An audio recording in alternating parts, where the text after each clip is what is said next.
Fight IQ is one of the most crucial factors required for one-on-one combat. It can be conveyed as the ability of the fighter to adapt to the current situation and the opponent, make strategic and tactical winning decisions, and look for holes in the opponent's game during the fierce battle. Or, in short, the ability to fight smart, not hard. It develops with experience through multiple matches and requires an understanding of one's own strengths and weaknesses. Of course, some fighters have it more pronounced than others. Some are born with it, and some have trained it. However, the level of a fighter's martial IQ can only be seen in the eye of the storm when the pressure is on the highest level on the battlefield, that is, in the octagon. It is no coincidence that some of the greatest martial minds have become champions, built enviable careers, and infiltrated the discussion list of who is the greatest of all time. With everything being said, we bring you some of the greatest UFC fighters who have built their reputations as the most intelligent warriors in this violent sport. Demetrious Johnson. He's running at you and not getting hit. True. I mean, he's coming straight forward and then cutting angles and doing things to you that you didn't anticipate, and he's not there for the counters. Yeah. So he's fighting correctly, and it's incredibly exciting. We'll start with the little guys who came out big, and the head man for this topic is the king of the flyweight division, Demetrious Johnson. A member of the AMC Pancration team, has 17 years of work experience behind him, counting 30 professional matches with 25 wins and 9 amateur matches with a 100% winning rate. Even today, at the age of 37, he delights with his tactical performances. It is his tact and strategy that allows him to compete often and effectively.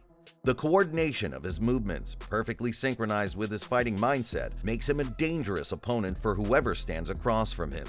Mighty Mouse rarely makes mistakes in the striking department, as evidenced by his clean face after every match. Let's remember the last time Demetrious came out of a fight covered in blood. Never. Take his fight against Wilson Reis, for example. DJ showed a great sense of distance, and his footwork allowed him to hit and not be hit while using basic techniques such as jab cross and middle kicks, but also siege hooks when the opponent starts to cover. He applies enough pressure throughout the match for 3 or 5 rounds without tiring to be as efficient and accurate as possible with his shots. Although he does not possess knockout power, he throws a large volume of carefully placed punches that can put the opponent to sleep in a second of inattention. Joseph Benavidez in the second match had a hard time catching DJ, and in just 1 second in which he revealed himself, he was knocked out. The same can be said for the second fight with Adriano Moraes, and the difference between those knockouts is 8 years, which shows that Johnson's age did not affect it. As a longtime wrestler, DJ's a maestro in chain wrestling and submission placement. Enduring 5 rounds of striking and grappling with Olympic wrestler Henry Cejudo was no easy task, but Johnson managed to do it. Mighty Mouse will not only out-wrestle you, but you will constantly have to watch out for his sudden submission attempts. Let's remember what happened when Ray Borg thought he was a better scrambler than Mighty Mouse. Demetrious Johnson took it personally and made it his mission to win every wrestling exchange, which he did. The stats showed that he had 8 of 8 successful takedowns to Ray's 3 of 10, with a 100% success rate and 17 minutes of control. Mighty being mighty, with his brilliant mind, decided to teach Borg a life lesson in the 5th round when he finished him with an armbar from a suplex. How insane is that? We're still hoping DJ will one day trademark this submission and call it the mousetrap. Another thing to point out that no one else has done but him is that he participated in a hybrid match with Muay Thai and MMA rules against the most dangerous Thai fighter, Rod Tang. This proves that Mighty was able to adapt his superior fighting IQ to fights to other fight organizations as well. One championship places a premium on striking over wrestling, which typically results in bouts showcasing world-class strikers. Rod Tang is an elite Muay Thai fighter, and many fans predict he would put away Demetrious in the first round, which was striking only. DJ survived the Tank's violent pressure in the first round, buying time and maintaining distance with emphasis on defense. In the second round, which had MMA rules, DJ was in his element. After ducking a missed hook by Rod Tang, DJ took him down, climbed his back, and rendered him unconscious. George St. Pierre. He beat everyone he ever faced. He had 2 losses that were Matt Hughes and Matt Serra, right? And came back and destroyed them in the rematches. And then, after retiring, comes back and wins a championship a division up. High on the list of the greatest of all time is the Lord of the Welterweight Division, GSP. George was a man who feared every match, and as a result of that fear, he developed an incredible fighting IQ and made violent fighting a science. Of course, a large part of his success is due to the perfection of his team, which consisted of John Danaher, Firas Zahabi, and Greg Jackson. George is a guy who is maximally adaptable from round to round, a man who has a plan B for a plan B if you understand. The Rush is a master tactician who, with his experienced team, developed game plans for each opponent individually, and his physical and mental performances are responsible for implementing the strategy. In his prime, St. Pierre was one of the few fighters who put great emphasis on gymnastics training.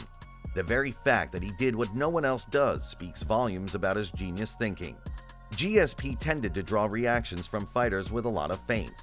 Feints are mentally tiring when the opponent keeps doing them, which leaves him with dull senses after a few minutes of the fight and allows George clean and strong jabs, as we can see in the fight against Josh Koscheck. GSP also implements frequent level changes, so the opponent doesn't know what's coming, and due to a lot of thinking, he loses focus, leaving GSP to jab or take down at will. He wears the opponent down without much physical contact by occupying his mind with anticipation. GSP watched videos of individual fights frame by frame. What he found out is that BJ Penn has the fastest reaction time.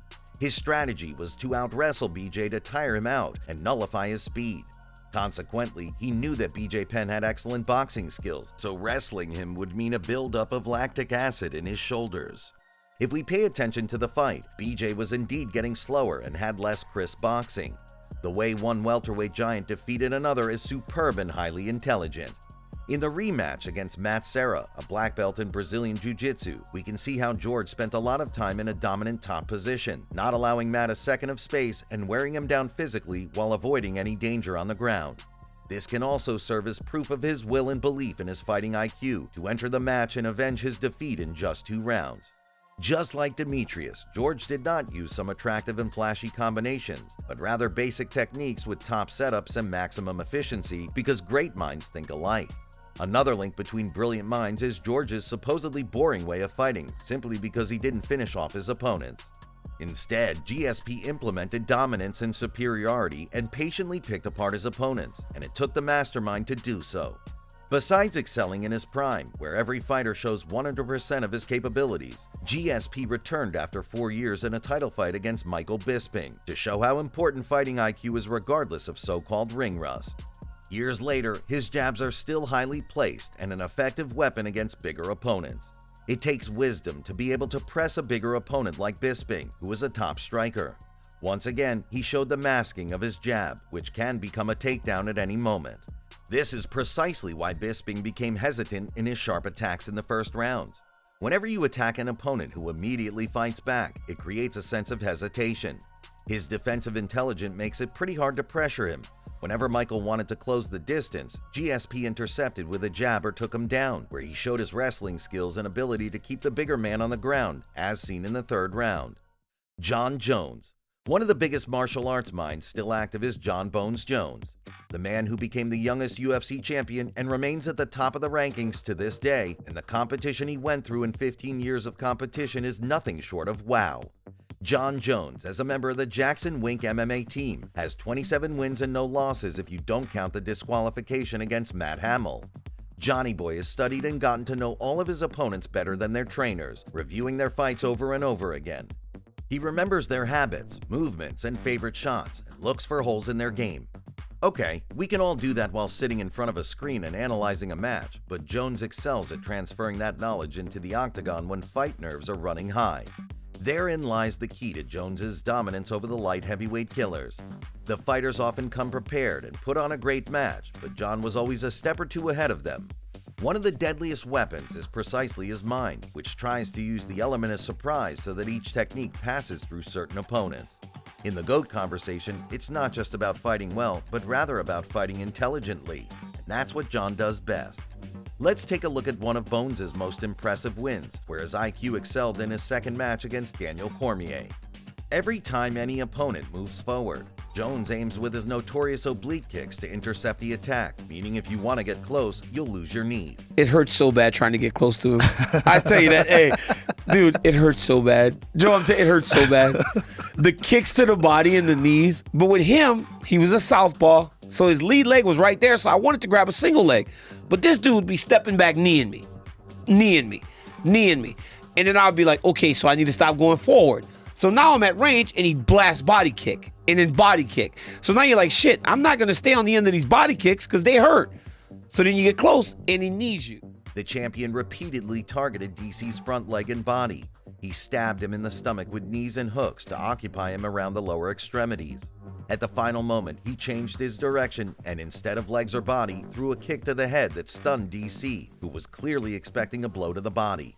What's impressive is the way he hunted him down, chasing him around the cage, feinted some jabs, and then tripped him off balance, something not often seen.